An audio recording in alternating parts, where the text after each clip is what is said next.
Hi, I'm Wes Allen with DM Tales, and today I am looking at the Dark Fantasy RPG by Free League Press, Symbaroum. Let's roll it.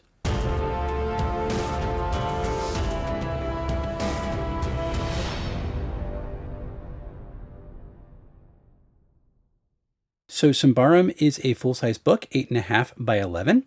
And interestingly enough, the hardback cover gives a wraparound artwork scene.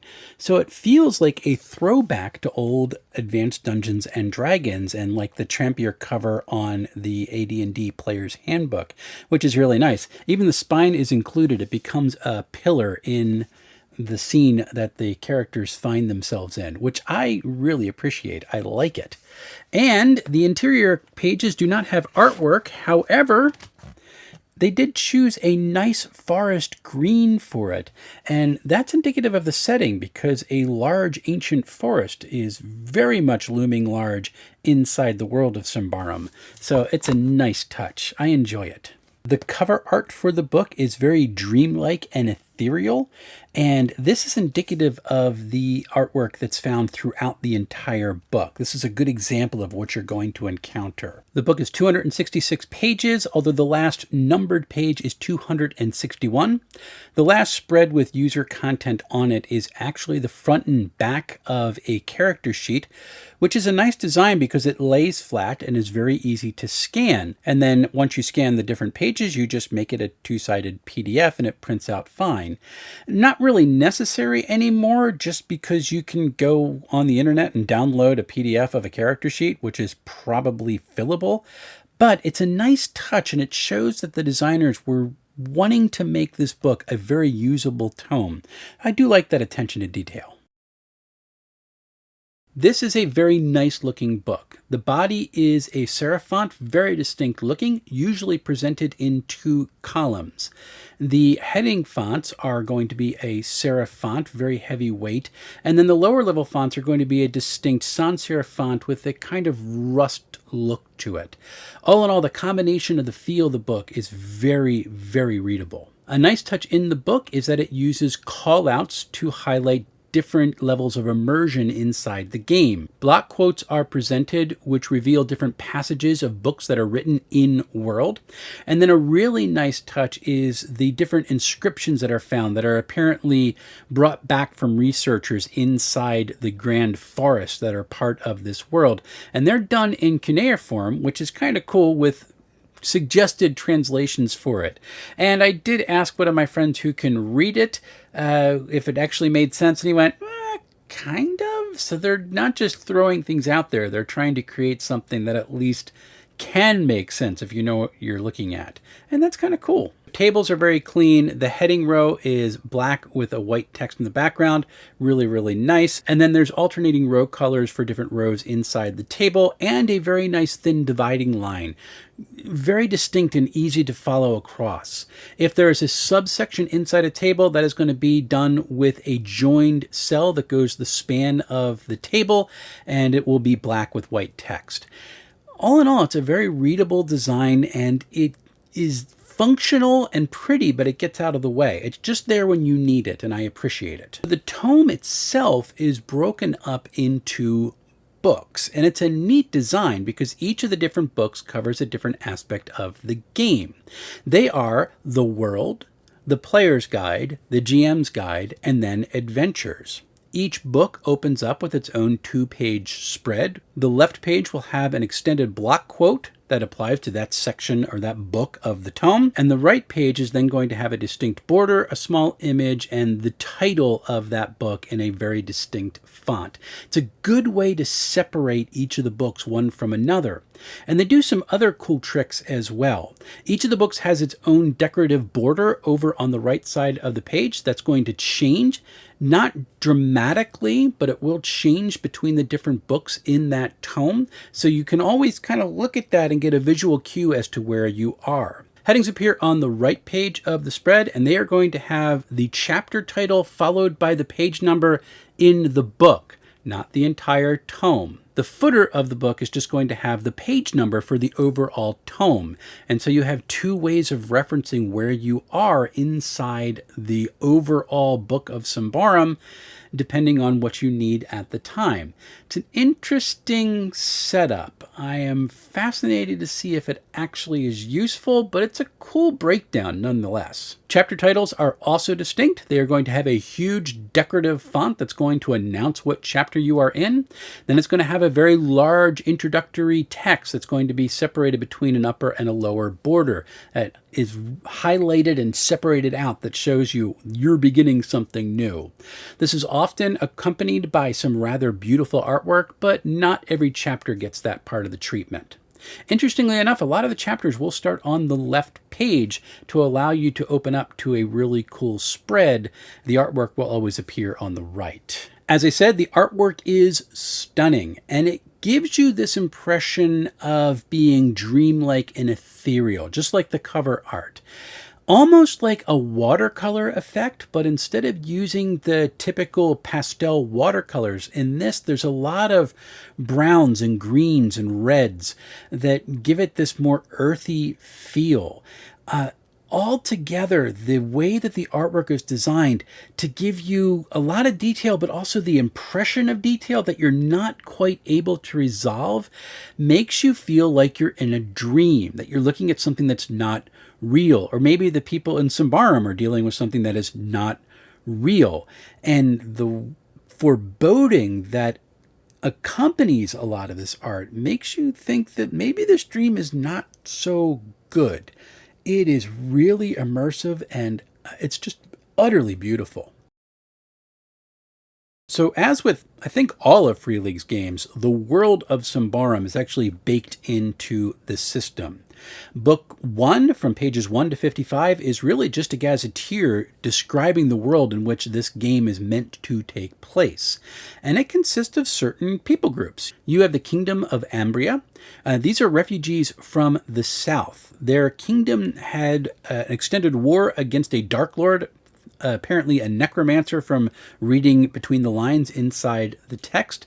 And they won the war, but it poisoned their land. It was dying. So they retreated north to where they said they came from, their ancestral lands. And when they were there, they bumped into the barbarians, who are apparently part of the same people group originally as the Ambrians, but they stayed in the area, and a lot of them live on the borders of the forest that dominate the area north of the mountains. The Ambrians exist on the plains. The barbarians have been pushed into the edges of the forest and a little bit on the plains. And then you have Davakar, which is this ancient forest that contains the ruins of a kingdom that all these people originated from really, really long ago that fell. Nobody knows why. It just disappeared and collapsed, and the forest apparently has grown up in its place. The only people who might know what is going on in Symbaroum and why the civilization collapsed are the elves, and they're not saying anything except to announce that human beings are not allowed to go into the forest under penalty of death due to an ancient treaty that was made. So there's something very dangerous in the forest that we're not told what it is. There's just hints given. I do believe that there are supplements that eventually flesh this out a little bit, but I like how the core rulebook just makes it this foreboding place that people are nonetheless drawn to explore the ruins and bring back riches. It's a really cool setup. The Gazetteer has some introduction for some really cool NPCs, different factions, explanations of the kingdoms, as well as some specific locations that can be used to gather a party and launch adventures from. All told, it's a nice compact read. I am getting used to game books more and more having this type of lore at the beginning of the book. I think some do it better than others. A lot of times they just take up too much time to get through everything. This one section, 55 pages just about, is really well done. It's an engaging read, and it makes me want to play in this world, and that is really well done. I'm beginning to appreciate the games that do this more and more the more I encounter it. So characters in this game are modular. There are 3 basic archetypes or types. They are the warrior, the mystic, and the rogue. Each one of these types is going to have different subtypes that's what the character is going to choose to play. And a lot of these subtypes don't necessarily fit your expectations if you're coming from another game. There is, for example, a ranger type in this game. They do not fall under the warrior rubric. They are instead treated as rogues. So Symbaroum does something just a little bit differently, and there's a lot of surprises in it for people if they're used to coming from other games. It does use the concept of race, and there are 4 that players can use in this game. That is human. They can be either Ambryon or barbarian. Then they can be changelings, which are beings that are elf-like. They're exchanged for humans by the elves for reasons that nobody quite knows. Then you have ogres who emerge from Davokar, and they have no memory except what they get after they were discovered. So that's kind of a cool race to play. Finally, you have the goblins, who are very short-lived survivors. So if you want to play someone who's living fast and going to die young and probably not leave a beautiful corpse, you want to play a goblin in this game. There are elves and dwarves in this world, but as far as the core rulebook is concerned, you may not play them as player characters. They are going to be NPCs or adversaries. So there's 2 kinds of character attributes in this game. You have the core basic attributes, and then you have some ones that are derived. There are 8 core attributes. Let me read them off for you. That is accurate, cunning, discreet, pervasive, quick, resolute, strong, and vigilant. You should have noticed at that point that they have the different attributes for the characters listed as adjectives. This might be one place where I think the translation has gotten in the way. That might make sense in Swedish, because that's the native tongue that this was originally written in, but in English we tend to expect these things to be nouns. And so when you're reading the book, you're going to see check quick instead of check his quickness. And it takes a little getting used to. It's one of those things where I think maybe a better English style guide could have provided some help to make it a little bit more accessible for English speakers coming over into this country. And interestingly enough, the 4 derived attributes, well, they're all nouns. Let's take a look at those. You have your toughness, which is equal to your strong. Never less than 10, however, so you can never have less than 10 hit points. Essentially, strong is your hit points in the game. And then you have your pain threshold, which is 1/2 of your strong rounded up. This is going to determine how badly you are affected by a wound that you receive. We'll get more to that in combat. A character's defense score is their quick attribute score minus their armor's impediment value. That's -2 for light, -3 for medium, and -4 for heavy. So the heavier your armor is, the more easy it is for you to get hit. The question is why on earth would you want a heavier armor then? And that's because your damage reduction roll goes up for each level of armor. It's 1d4 for light armor, 1d6 for medium armor, and 1d8 for heavy armor. So you have a greater chance of being hit, but you also have a greater chance of negating most or all of that damage because of the armor you are wearing. It's kind of a nice flexible system. Finally, you have your corruption threshold. Corruption is part of the magic system, and that's going to be 1/2 of your resolute rounded up. I like how they always round up in this game. Now, a character's abilities, not their attributes, their abilities are where the characters really become differentiated from one another. Abilities come in 3 levels, novice, adept, and master, and every time you go up, you are going to have a greater impact on the game world. You are also able to use all the tiers of the abilities even when you level up, so you never limit yourself when you level up an ability. Typically, characters are going to start with 2 abilities at novice level and 1 ability at adept level, so you're going to be okay at a couple things and pretty good at a third thing, but you may also choose to take 5 abilities at novice level. And this is going to save you some time later on because you level up your abilities by spending your experience points. If you want to take a new ability, you're going to spend 10 experience points for that. If you want to go from novice to adept, you're going to spend 20 experience points for that. And if you want to go from adept to master, that is going to cost you 30 experience points. So if you start out with a wider range of abilities, you shortcut yourself into getting more abilities leveled up faster. Pretty fun and flexible system. Magic in this game is wild, and it's one of the things that's appealing for me. Inside the game, they are called mystical traditions, and there are 5 of them. To take on a mystical tradition, you have to choose them as one of your abilities at character creation. And the different mystical traditions are Theurgy, which is the Church of Prios, which is the god of the Ambrians, who used to be just one of many gods, but during the war kind of rose to prominence. It's like the sun god, who's also a god of war and destruction. The Ambrians have become very warlike through their experiences. And the Church of Prios, that's the key religion for the entire kingdom. In fact, I believe, if memory's serving, it's illegal to worship some of the older gods in Ambria. So it's a little bit of a tension there inside the world. After the Theurgy, you have sorcery. These are mystics who embrace corruption, which I will talk about in a little bit. They are frowned upon, feared, or hated by many folks. Then you have witchcraft. That's a mystical tradition that comes from the barbarians. These are people who strive to be at balance with nature and really view the idea of these mystical powers that they have as trying to restore the balance between their people and nature. So it's an interesting take on things. Then you have wizardry. These are the scholarly mystics who come from Ambria. They are your traditional wizards. They see everything as a research opportunity. And of course, they have their own take on what corruption means and why this is such an important thing to pay attention to. And then finally, you have the independent mystics. These are folks who are part of no mystical tradition. They just happen to pick up something, maybe by reading a scroll and having it embedded in their mind, or simply learning something from one of their parents when they grew up, or somebody at their home village, and it stuck with them. And these folks are interesting because they take on something called permanent corruption. And that can be a problem. Corruption is what happens when you unleash one of your mystical powers inside the world, and every mystic has to deal with it in some way. Permanent corruption cannot be erased from the sheet. It exists as part of your character no matter what you do. Temporary corruption typically disappears at the end of a scene. You acquire it by unleashing either a power or a ritual into the game world, and you typically get 1d4 points of corruption every time you do so.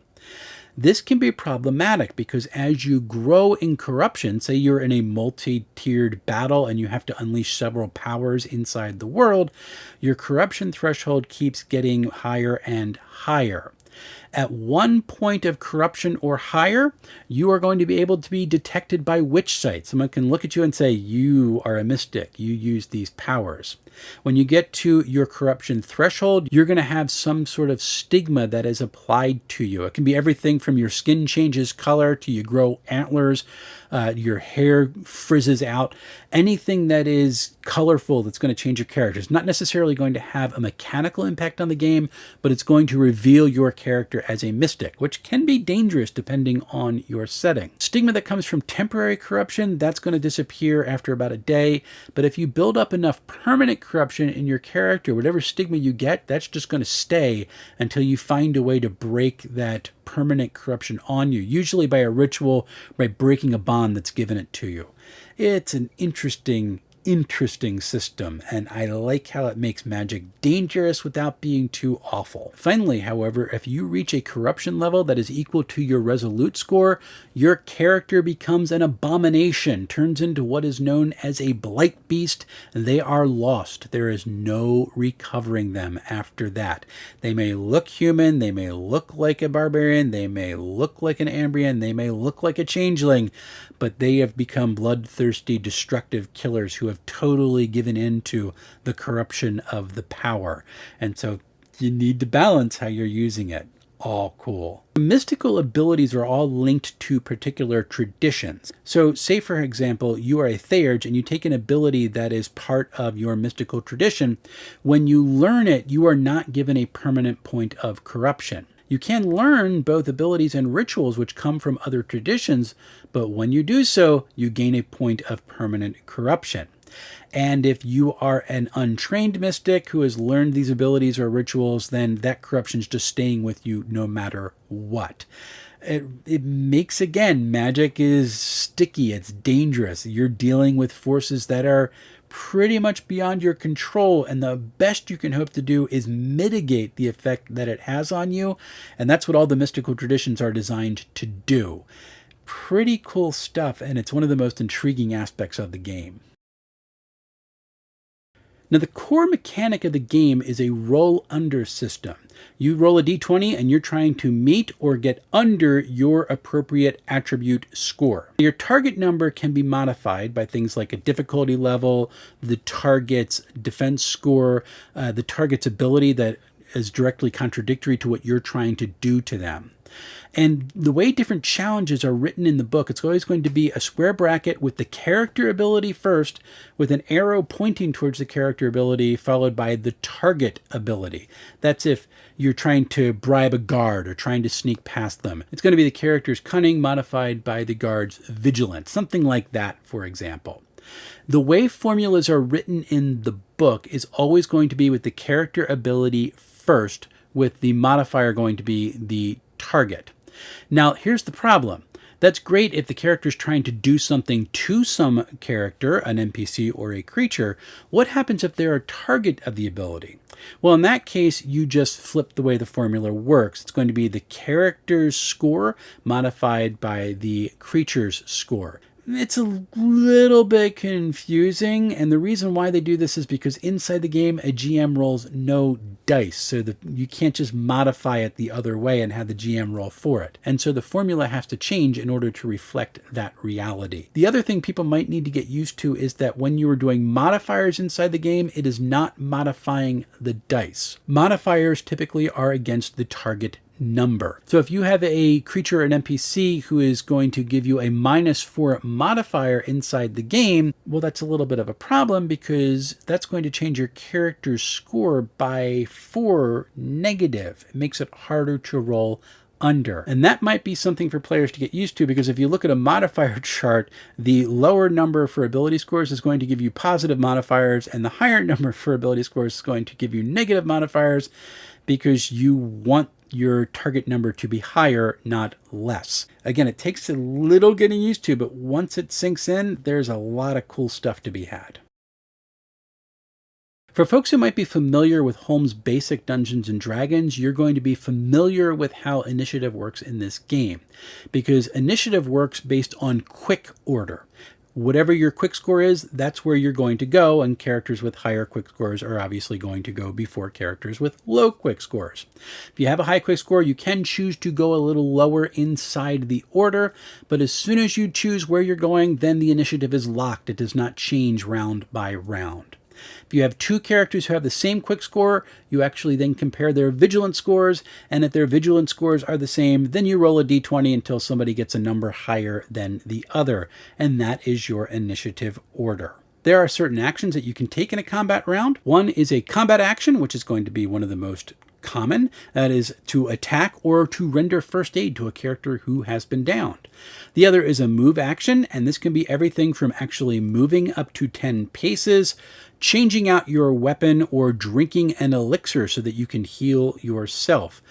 So I like that move is a much more abstract concept in this game. If you're knocked to the ground, however, that's going to be a very special move called a stand up. It is a type of movement action, but it takes your full combat turn. You can, however, make a quick test in order to stand up and only use your movement action, which means you could attack. So say you have a bow and arrow, you get knocked down, you pass a quick test, and then you can fire, and you still get your attack that turn. I like the flexibility of it. Then you have unlimited reactions, like rolling a defense roll. Again, characters roll all the dice in the game. You're also allowed to make an unlimited number of free attacks per round as things are going in and out of melee with you. That's kind of a nice choice. Finally, you are able to make an unlimited amount of free actions, like shouting an order or declaring your action to your fellow party members, or trying to intimidate someone as you march up. This is not counted as an action during your turn. It's a nice flexible system. I think it works very well, and I would like to see it in action. So as I said, players in this game roll all the dice. That means for both attacks and defense inside combat. For an attack, a player is typically going to use their accurate score. It is going to be modified by the target's defense modifier and mitigated by the target's armor score, which is going to be a fixed value for adversaries. Players can also have advantage in combat, although it's going to work differently than other systems. In Symbaroum, you get a +2 to your attribute score to hit, and then you get an extra 1d4 to damage. So there is a benefit to it. It's just not as dramatic as rolling 2 dice and taking the higher. For a defense roll, you're going to take the creature's accurate score. That is going to be modified by the player's defense attribute. And creatures do a static amount of damage. This is going to be listed in the creature's stat block. And adversaries are going to have their damage automatically applied to a character on a hit. This is going to be mitigated by the character's defense roll. So again, more dice for the players equals more fun. There are some other rules in combat for things like flanking and defending other characters, but all in all, it's a very free-flowing system that lends itself well to theater of the mind. But if you want to play with minis or on a virtual tabletop, typically it's set to 1 inch or 1 square equals 2 yards. Character's movement is about 10 paces. That's going to be about 10 yards, about 5 squares on the virtual tabletop or on a mini grid, and that's pretty much standard. Damage is very interesting in this game because it hurts. When you get hit by a single attack, if it exceeds your pain threshold, a player has to choose one of 2 consequences. The first is to be knocked down, which we said that's going to take your full movement to get up unless you pass a quick test. The second is to allow the attacker a second chance to attack you. That can be dangerous because they could exceed your threshold again and give you another chance to be knocked down, and you're going to take more damage to boot. Every attack that gets through your armor is going to take down your toughness score. If you get to 0, you are downed. NPCs and creatures are dead at that point unless the GM decrees otherwise. Players, on the other hand, are going to have to roll a d20. If they roll a 1, that means that the wounds looked not quite as bad as they feared, and they're eventually going to get up with 1d4 toughness restored to them. If they roll a 2 through 10, it means the character remains on death's doorstep, and they're going to have to roll again the next time their turn comes around in combat. If they roll an 11 through 19, it means that they have slipped one step further towards death. If they hit this range on a d20 before someone renders them aid, or they roll a 1, they're dead, and there's nothing that can be done for them. And if they roll a 20 on that check, it means they are instantly dead. There is no helping the character. I appreciate how this is designed. There is a way to cheat and get out of death and have the character pop up, but there's also a lot of risk inside that roll to see how well they are. 5% chance every roll to just go and pretty much a 50% chance every roll to either go one step further down the line towards death. It's a risky proposition. Healing is very much old school. You heal 1 toughness point per day. If you have an elixir to heal yourself, that will also heal 1 toughness point, so it's not going to be a huge boost to your character. Taking damage is dangerous. There are certain mystical abilities that can heal you up a lot more than that. All in all, combat's dangerous, it's gritty, but it seems to be a lot of freewheeling fun. I love this game. This is the 3rd GM Doesn't Roll Dice game that I reviewed. I was not very happy with the concept when I first started reviewing it. Numenera kind of made me think that this might be fun, and there's something about Symbaroum that's just like, yeah, this is something I think I need to try. This gets people really active at the table. GM's still very involved, even though I don't roll dice, and I do like rolling dice, but it's pretty cool. The setting is detailed, but it's not too overbearing that you can't find places to have your own adventures in. That's a very tough balance for folks to make, and they did a very good job with it in that 55-page gazetteer at the beginning of the game. It's also not a very crunchy game. You're just changing your target number by 1 or 2 or 3, depending on how many modifiers you hit. But there are enough resources to keep track of that it has a little bit of work that you need to do on the sheet. Corruption in particular is something that is a resource that you have to manage and be wary of. Very cool design, and I love how magic works in this game. The artwork is creepy and dreamy, and the layout of the book is absolutely stunning. This is a game that I am very glad to have. That doesn't mean that it's perfect, though. There's a little bit of organization that I think needs some work to be refined. Corruption, for example, is such a key point of the game, but I had to keep flipping between several different sections to figure out the entire picture of how corruption worked. In some respects, I think that's because of the way they broke it up between player side and GM facing side, but I think that needs to be in one section, and then we'll just read the rule, and that's what we need to do from there. Having to flip through different sections of the book to figure out what corruption did, or even to figure out how many abilities a character started out with during a game. It was stuff like that I had to fish around and find after I went back to look for it after I read the book the first time. A little bit of polish with that organization, get things more together than being spread out between different parts of the book, would be really, really helpful. And as I pointed out earlier with the attribute scores, there's a little bit of a translation hiccup, I think, between Swedish and English, where things like adjectives for the attribute scores might make sense in one language and they feel awkward in another.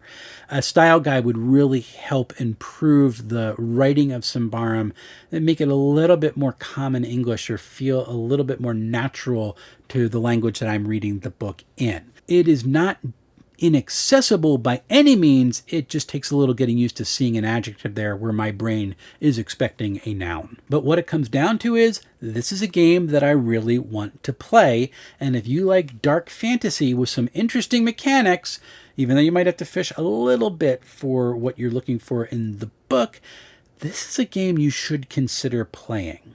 And if you want to pick it up right now, you can pick up the core rulebook from Free League Press, which comes with the PDF, by the way, for $42.24, at least the last time I checked. You can also pick up a module for Foundry Virtual Tabletop that is going to cost you $18.23. It's going to make the system playable on that platform. You want to pick up a print, PDF, and Virtual Tabletop bundle? Well, that's only going to cost you $50.45, which is a nice savings. You can also purchase the PDF only from DriveThruRPG. That goes for $24.99. This is a well-priced book. It is a lot of content. There are some neat ideas that even if you don't play Symbaroum, that you can import into your game as you need for your table. This is something I really think more people over here in the States should take a look at. So what do I have coming up on the channel? Well, I am indeed trying to get through Traveler. It is a difficult read for me because it is such a different system than anything I have played before, but I am enjoying kind of working my way through the book. Don't know if it's going to be my next review, but it's going to be very, very soon. I am also about halfway through the Fantasy Companion for Savage Worlds Adventure Edition, and that's going to be coming up for review very soon. I really want to get through that book because I have the Dragonbane box set that I need to open up and just pour into, because those booklets look beautiful and the artwork just looks so cool, and I want to find out what's up with the Duck Assassin. That's what I got coming up. I do have some live streams that are going to be coming up fairly soon. I'm trying to schedule a couple of interviews and to meet some cool folks, and that's what's going on. Until we see each other again, folks, happy playing, everyone.